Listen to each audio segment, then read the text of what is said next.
करते हैं आगे। क्या आप सोच भी सकते हैं कि आज के इस विकसित समाज में कोई ऐसा गांव भी है जो आज से 100 वर्ष पूर्व के आदम युग की याद दिला रहा है, और वह भी स्टेशन से महज 5 किलोमीटर की दूरी पर। शायद आप कहेंगे नहीं, लेकिन ऐसा है, वास्तव में ऐसा है।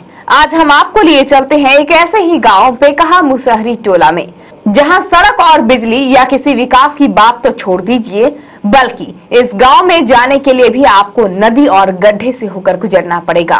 तो चलिए चलते हैं हम अपने आदम युग के प्रतीक इस गांव में। यह है गांव बेकहा मुसहरी टोला।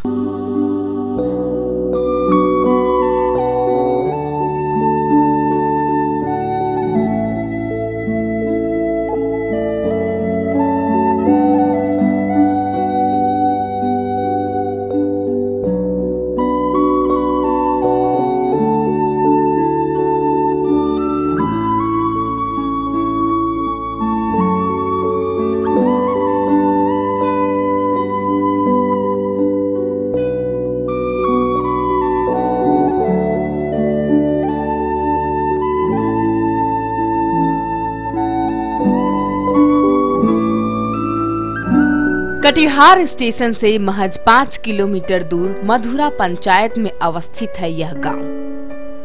अगर शहरी क्षेत्र से दूरी की बात करें तो यह कटिहार के ललियाही से मात्र 2 किलोमीटर की दूरी पर है। इस गांव की नियति यह है कि इस गांव में जाने के लिए आपको कोई सीधा रास्ता नहीं है। अगर आपको इस गांव जाना है तो आपको एक नदी होकर ही जाना होगा। यह है वह नदी।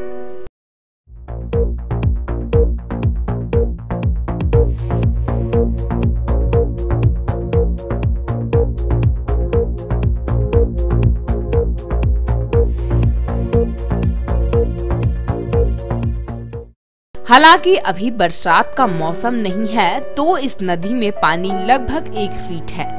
वर्षा शुरू होते ही यह पानी मर्द भर हो जाता है। तब आपको इस गांव में जाने के लिए नाव का सहारा लेना होगा।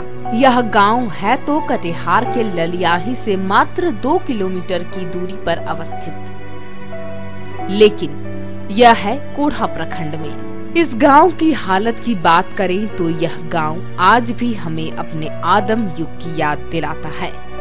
इस गांव में ना तो सड़क है, ना बिजली है और ना सरकार की किसी विकास योजना का अमली जामा। इस गांव में अधिकांश आबादी महादलितों की है। मतदाताओं की संख्या के हिसाब से यहाँ लगभग 2000 मतदाता है। लेकिन नेताओं का आलम यह है कि नेता यहाँ आते हैं सिर्फ चुनाव के समय, वोट मांगते हैं, विकास का आश्वासन देते हैं, लेकिन चुनाव होते ही ऐसे गायब होते हैं जैसे गधे के सिर से सिंह। 3 पुश्त हम लोग को गुजर गया। अभी तक सरकार रोड नहीं दिया। आता है देखने लिए बहुत दिक्कत होता है। भर छाती पानी में हेलते हैं हम लोग, कपड़ा उठा लेते हैं माथा पर तब हेलते हैं। ना पर हम लोग को चलने पड़ता है। रास्ता गया ना, रोड नहीं है, साधन नहीं है, हम लोग कैसे जाएंगे? सरकार को तो वोट दे दिया, सरकार घर बैठ गया, हम लोग को मुंह दिखा दी। हालत यह है कि महादलितों का यह गांव बेकहा मुसहरी टोला आज भी 100 वर्ष पूर्व की स्थिति में खड़ा है। सड़कों के नाम पर गड्ढे, बिजली तो छोड़िए, दूर दूर तक खंभों का भी पता नहीं। हाँ, विकास योजना के नाम पर 10-20 बीपीएल कार्ड वाले और 2-4 मनरेगा जॉब कार्ड वाले जरूर मिल जाएंगे।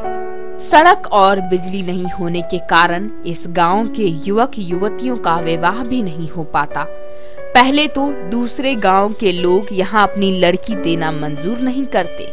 दूसरे, अगर किसी युवती का विवाह कहीं तय भी हो जाता है तो बारात आने के बाद अधिकांश बाराती गांव की दुर्दशा देखकर वापस लौट जाते हैं। शादी होने में पूरा दिक्कत होता है। बाराती लोग आता है राधे से भाग जाता है रास्ते से। यहाँ पर जो आता है, जो रास्ता देखता है, कहता है हम इस गांव बिहार नहीं करेंगे, ये गांव बहुत खराब है। मार काट वाला है, इसमें बियाह नहीं करे, रास्ता बनाइए, रास्ता दिखाइए, सब चीज बोलता है तब करता है। लड़की के शादी करे लगे छे तो भाग जाए छे लड़का घूर के। पानी जे हो जाए छे, हमरा रोड नहीं छे तो पानी छे जे कैसे लोग कर ले चला। जब हम इस गांव में पहुंचे तो हमें किताबों में पढ़े आदम युग की याद आ गई।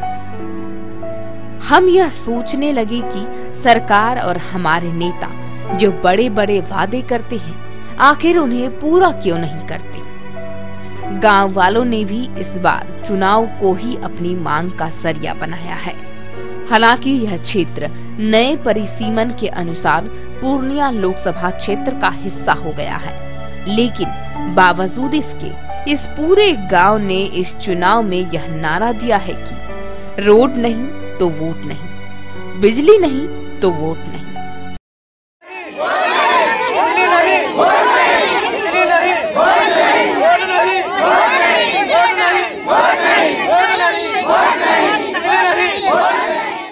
वोट देंगे, पहले दीजिए पुल तब देंगे वोट।